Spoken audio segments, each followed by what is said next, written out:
The letter arrived without warning, taped crookedly to the front door like a quiet threat. It wasn't about noise, parking, or trash cans. It was about a wheelchair ramp. The HOA said it violated community aesthetics. They said it had to be removed. What they didn't mention was the woman who needed it just to leave her home. What they didn't seem to care about was how fragile her independence already was. Fines followed. Deadlines tightened. Neighbors watched. And behind closed doors, someone in power decided rules mattered more than dignity. But this wasn't a family that planned to stay silent. Because when a line is crossed this far, the fight doesn't stay in the neighborhood, it ends up somewhere far more dangerous for the HOA. Before the letters, the warnings, and the quiet threats taped to the door, life in the neighborhood was ordinary in the way people rarely appreciate until it's gone. The home sat on a clean, well-kept street lined with identical mailboxes and trimmed lawns, the kind of community that advertised itself as peaceful and orderly. The homeowner had lived there for years, long enough to memorize the rhythm of the place. Trash day meant early mornings and the sound of rolling bins. Evenings were quiet, broken only by sprinklers clicking on and porch lights flickering to life. It wasn't a perfect neighborhood, but it was predictable. Comfortable. His life revolved around routine, responsibility, and care. Most of his time was spent making sure the house stayed functional, manageable, and welcoming, especially for his wife. After her accident, everything changed. What used to be small inconveniences turned into obstacles. Steps became barriers. Narrow doorways became daily challenges. The home they loved needed adjustments, not for comfort or luxury, but for basic dignity. The wheelchair ramp was not a statement. It wasn't flashy or oversized. It was practical, sturdy, and installed with care. Its purpose was simple: to allow his wife to leave the house without fear or assistance, to feel some sense of independence in a life that had already taken so much from her. For a while, it blended into the background, just another part of the house adapting to reality. The neighborhood noticed, but no one said anything at first. Some neighbors offered polite smiles. Others looked a little longer than necessary. A few avoided eye contact altogether. Life went on. Groceries were carried inside. Medical appointments came and went. The ramp quietly did its job. What the homeowner didn't realize was that someone else was paying attention in a very different way. The HOA had always existed like background noise. Emails about lawn height. Notices about holiday decorations staying up too long. Reminders about approved paint colors and mailbox styles. Annoying but manageable. Like many residents, he followed the rules well enough to stay invisible. He never attended meetings. Never questioned authority. Never imagined his family would become a problem. But HOAs thrive on uniformity, and anything that breaks visual symmetry tends to attract scrutiny. The ramp, no matter how necessary, didn't match the neighborhood's image. It wasn't part of the original design. It wasn't listed in the handbook. And that made it vulnerable. Behind closed doors, rules were being reviewed. Clauses were being interpreted. Words like aesthetics and property values quietly outweighed words like accessibility and medical necessity. What felt like a small accommodation to one family began to look, to the HOA, like a challenge to authority. The homeowner sensed a shift before the first notice ever arrived. Inspections seemed more frequent. Cars slowed down in front of the house. Emails from the HOA grew colder, more formal. The neighborhood that once felt neutral now felt observant, almost judgmental. Still, he believed reason would prevail. After all, this wasn't about breaking rules for convenience. This was about survival, mobility, and basic human decency. Surely no organization would push back against that. That belief would be tested sooner than he ever imagined. Because when power goes unchecked, it doesn't announce itself loudly at first. It starts quietly with paperwork, deadlines, and the assumption that compliance is inevitable. And by the time the true conflict reveals itself, backing down is no longer an option. What began as a simple adjustment to a home was about to become something much bigger. A fight that would force this family to choose between submission and standing their ground against an HOA that believed it could decide who truly belonged in the neighborhood. The first official notice arrived 3 days after a routine inspection that no one remembered scheduling. It came sealed, formal, and confident in its authority. The language was cold and procedural, reducing the wheelchair ramp to a non-compliant exterior modification. It cited sections of the HOA handbook that most residents never read and gave a deadline that felt intentionally tight. The ramp, it said, disrupted the visual harmony of the neighborhood. It needed to be removed or altered to meet approved standards that were never clearly defined. At first, the homeowner treated it like a misunderstanding. He gathered medical paperwork, installation permits, and photographs. He assumed context would matter. He assumed necessity would outweigh appearance. The ramp wasn't decorative. It wasn't optional. It was the difference between his wife being able to leave the house safely or being trapped inside it. Logic, he believed, would end the issue quickly. But logic was not what the HOA was interested in. The follow-up notice arrived before anyone acknowledged the first response. This one included a fine. Small at first, but deliberate. The kind designed to send a message rather than cause immediate harm. It made clear that the clock was ticking and that every day the ramp remained, the penalty would grow. The HOA framed it as enforcement, not punishment. Policy, not cruelty. The homeowner felt the tone shift immediately. Emails went unanswered. Forms were returned with sections highlighted but no explanations. Requests for temporary accommodation were ignored entirely. What should have been a straightforward exception became an endless loop of procedural roadblocks. Each step forward was met with 2 steps back, all justified by rules written vaguely enough to bend against him. Meanwhile, inspections became relentless. The house was suddenly under constant scrutiny. Lawn edges, trash bin placement, fence alignment. Minor issues that had been overlooked for years were now documented with precision. It was clear this wasn't just about the ramp anymore. It was about pressure. The fines began stacking faster than expected. What started as a manageable nuisance quickly turned into a financial threat. Late fees compounded. Administrative charges appeared without explanation. Every notice carried the same undertone. Compliance would make everything stop. Inside the house, the stress was impossible to hide. His wife felt it even when he tried to shield her. She noticed the tension in the way he checked the mail, the way he paused before opening envelopes, the way he stared at the ramp as if it were both a lifeline and a liability. What was meant to restore independence now felt like the source of constant fear. Neighbors noticed too. Some offered quiet sympathy from a distance. Others kept their curtains closed. A few began reporting issues directly to the HOA, emboldened by the attention the house was already receiving. The neighborhood's silence grew heavier, more uncomfortable. No one wanted to be next. The HOA escalated again, this time citing potential legal action. The language became sharper, more aggressive. It referenced liens, collections, and consequences that went far beyond aesthetics. The implication was clear: they were willing to push this as far as necessary to win. The homeowner requested a formal review. He followed every step outlined in the handbook, submitted every document requested, and waited. Weeks passed without response. When the HOA finally acknowledged the request, it came with additional requirements. More forms. More delays. More opportunities for error. Each delay cost money. Each delay added stress. The ramp remained untouched, not out of defiance, but out of necessity. Removing it even temporarily would mean his wife could not leave the house safely. That reality never changed, no matter how many notices arrived.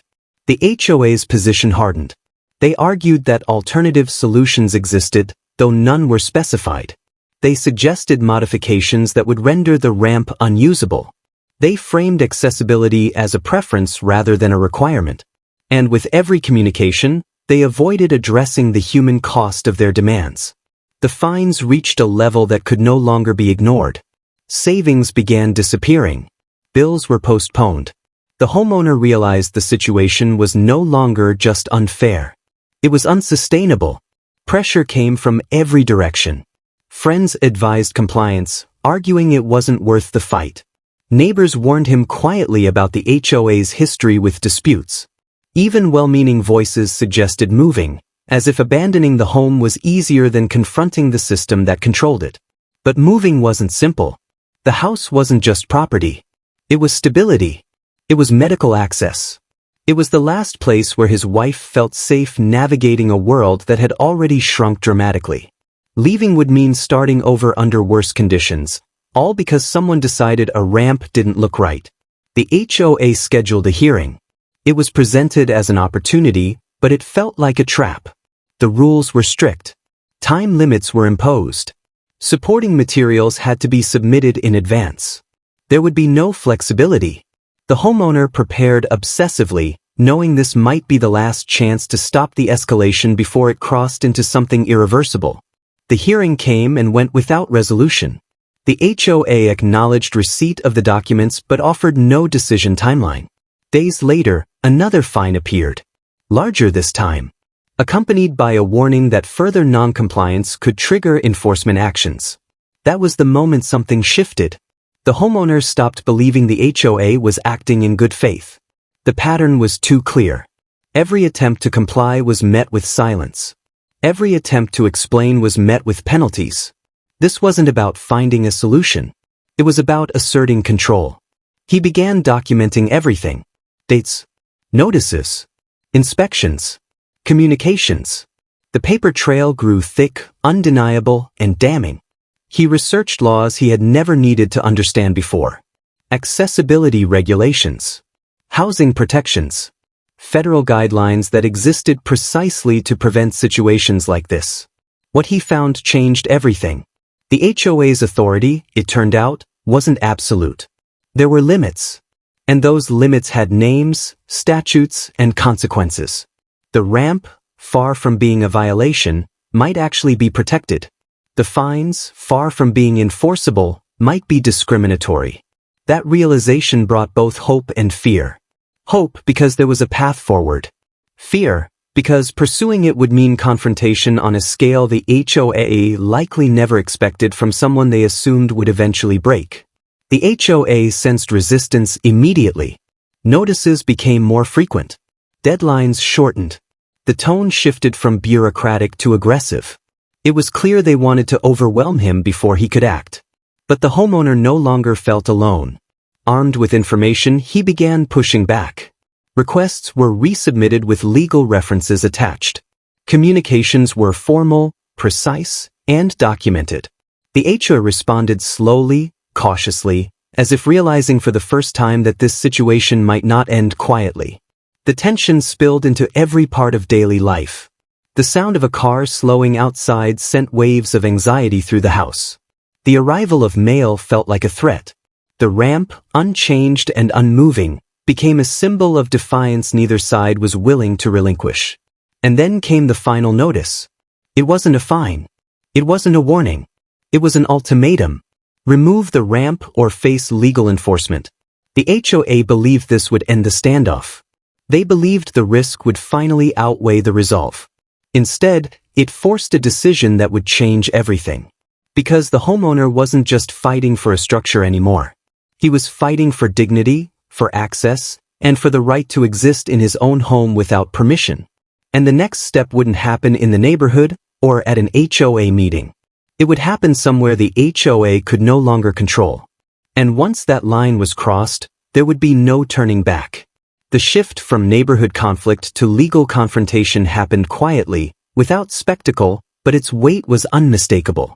The moment the paperwork was filed, the dispute stopped being about appearance and compliance and became something far more dangerous for the HOA.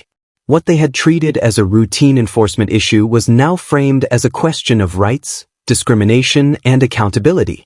And for the first time since the ramp was built, the HOA was no longer the one setting the rules. The weeks leading up to the hearing were suffocating.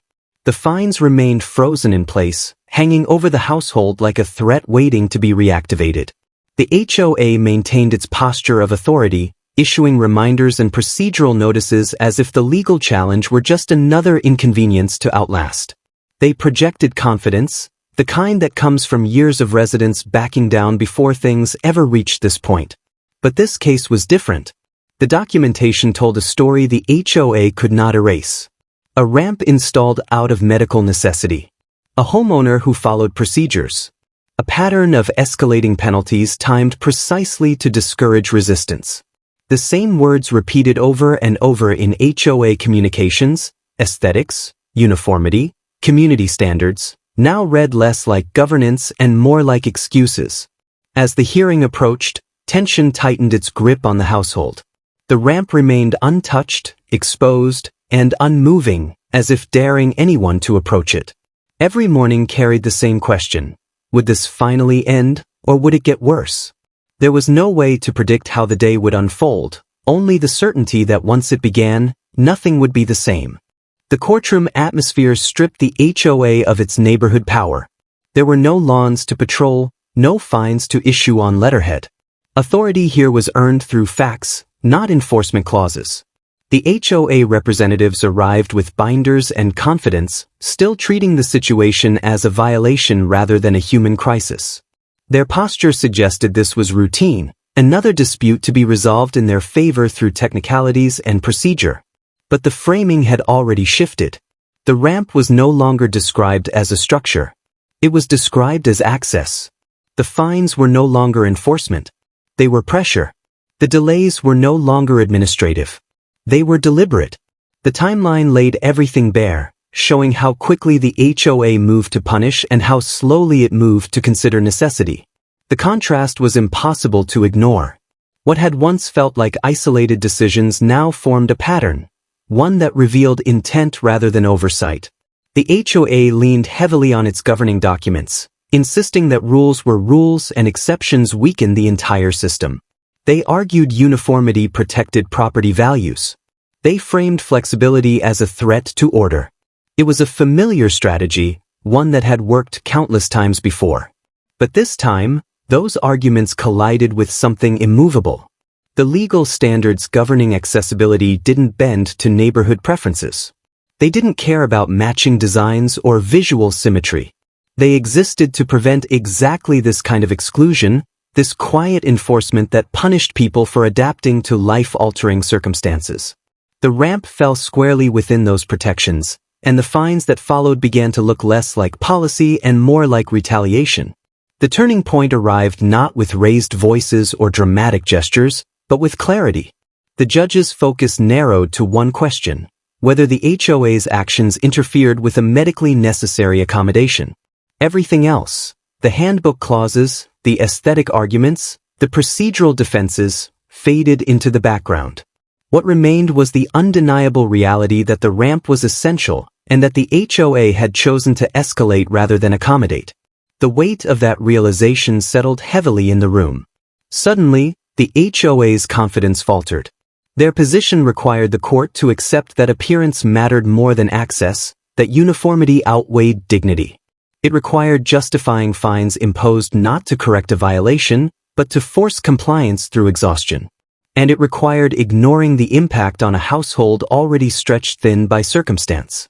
The decision came without theatrics, but it landed with crushing force. The ramp was protected. The HOA had no authority to demand its removal. The fines were not just invalid, but improper. What had been framed as enforcement crossed into discrimination, and the consequences were immediate. The penalties were dismissed. The threats were voided. And the HOA was ordered to stop. In that moment, years of assumed power collapsed. The ruling did more than end the dispute. It exposed it. The HOA's internal justifications, once shielded by neighborhood boundaries, were now part of a public record. Their actions were no longer quietly accepted or privately endured. They were documented, evaluated, and rejected. But the impact didn't stop there. The court went further, addressing the pattern rather than the incident. It made clear that accessibility was not a loophole to be exploited or resisted. It was a right.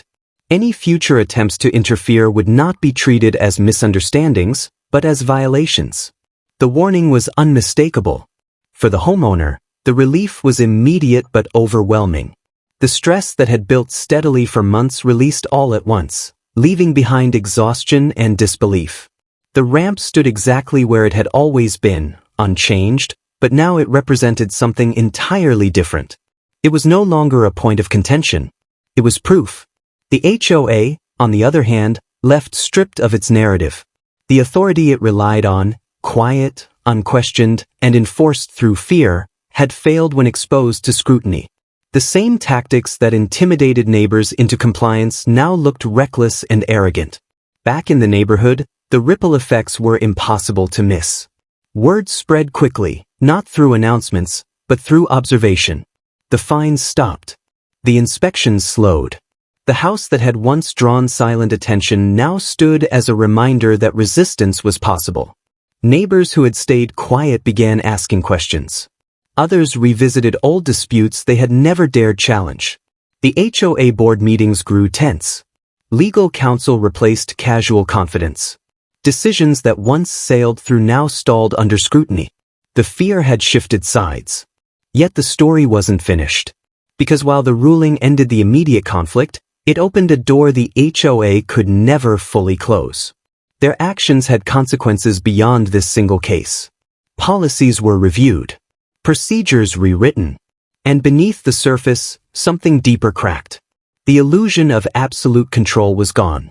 As the homeowner returned to a routine that finally felt stable again, the ramp remained part of daily life, solid, functional, and unremarkable in the best way possible.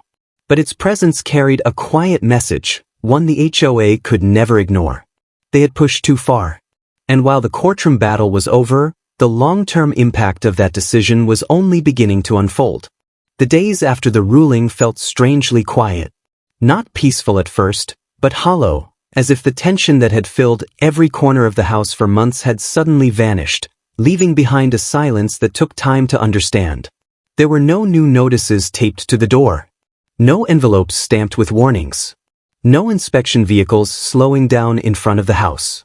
For the first time in a long while, the ramp existed without consequence. That absence of pressure was the first real sign that the fight was over. The fines were formally erased, not reduced or paused, but removed entirely. What had once threatened to spiral into financial disaster disappeared with the stroke of a pen. Accounts were corrected. Ledgers wiped clean. The money already paid was returned, a quiet acknowledgement that the HOA's campaign had never been legitimate in the first place.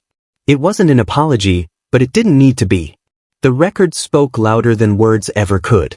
Inside the home, life slowly recalibrated.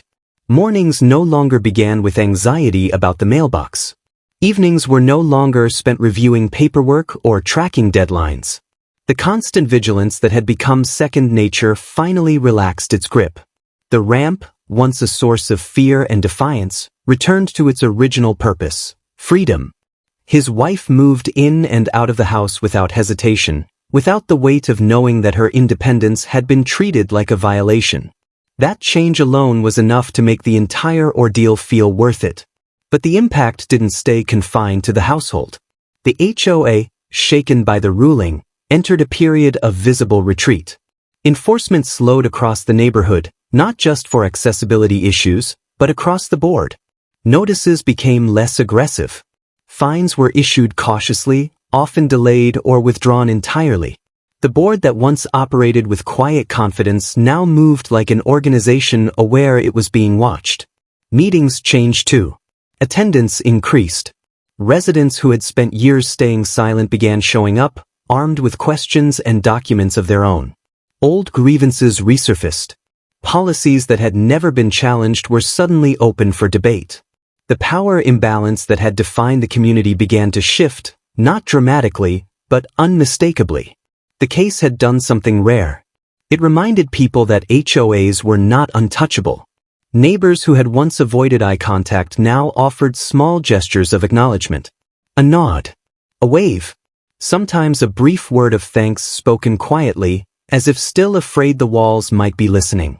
Some shared stories of their own, minor disputes they had backed away from, fines they had paid just to keep the peace, modifications they never made because they didn't want trouble. The ruling didn't just end one conflict. It validated years of unspoken frustration. The ramp became a symbol whether the homeowner wanted it to or not. It stood as proof that compliance wasn't the only option. That rules could be questioned. That authority could be challenged when it crossed into cruelty. And perhaps most importantly, that dignity didn't require permission from a committee. For the homeowner, the long-term effects were deeply personal. The experience had changed how he saw the place he lived. The neighborhood was no longer just a collection of houses governed by shared rules. It was a system, one capable of either protecting or harming the people within it, depending on who held power and how willing others were to question it. He became more attentive, not paranoid, but aware. HOA communications were read carefully. Policies were no longer background noise. Knowledge, once forced upon him by necessity, became a shield. He knew his rights now, and he understood how easily they could be tested if left undefended. That awareness extended beyond his own situation. When new residents moved in, he noticed how quickly they were handed rulebooks but how rarely they were told about protections. He saw how fear of conflict kept people compliant, even when enforcement made no sense. And he understood, perhaps better than most, how exhausting it was to stand your ground when the system was designed to wear you down. The HOA never acknowledged wrongdoing publicly. There were no announcements, no explanations, no reassurances. Instead, they adjusted quietly, rewriting procedures and adding language about accommodations and exceptions. On paper, it looked like progress. In reality, it was damage control. But that was enough. Because the most important change wasn't written anywhere. It lived in the knowledge that the board now carried. They had crossed a line once and paid for it. Doing so again would not be a misunderstanding. It would be a choice. Time passed, and the story began to settle into memory rather than urgency. The ramp weathered seasons. The house returned to its place in the neighborhood's rhythm. Yet the consequences of the conflict continued to ripple outward in subtle ways. Disputes that once escalated quickly now paused. Threats were replaced with conversations. The fear that had once flowed in only one direction began to balance. The HOA still existed, still enforced rules, still held meetings. But the illusion of unchecked authority was gone. For his wife, the victory meant more than legal validation. It restored something that had been eroded long before the first notice ever arrived. The sense that she belonged. That her needs were not inconveniences.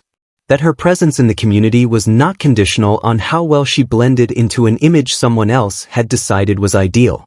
That restoration mattered more than any fine ever could. Looking back, the homeowner understood how close he had come to backing down. How easy it would have been to remove the ramp, to absorb the loss quietly, to choose peace over justice. That option had been tempting, especially when the pressure was relentless and the outcome uncertain. But choosing silence would have cost more than money. It would have reinforced a system that thrived on the assumption that no one would push back. The fight was never just about a ramp. It was about the danger of allowing appearance to outweigh humanity. About how quickly rules become weapons when empathy is removed. And about how power, when left unchallenged, rarely corrects itself. The resolution of the case didn't make the HOA disappear. It didn't transform the neighborhood into a utopia. What it did was far more realistic and far more important. It drew a boundary. It reminded everyone involved that authority has limits, and that those limits exist for a reason. Years from now, most people won't remember the specifics. They won't remember the fine amounts or the deadlines or the language used in the notices. What they will remember is that once, an HOA tried to force a family to choose between compliance and access. And they lost. The ramp is still there. Not as a statement. Not as a protest.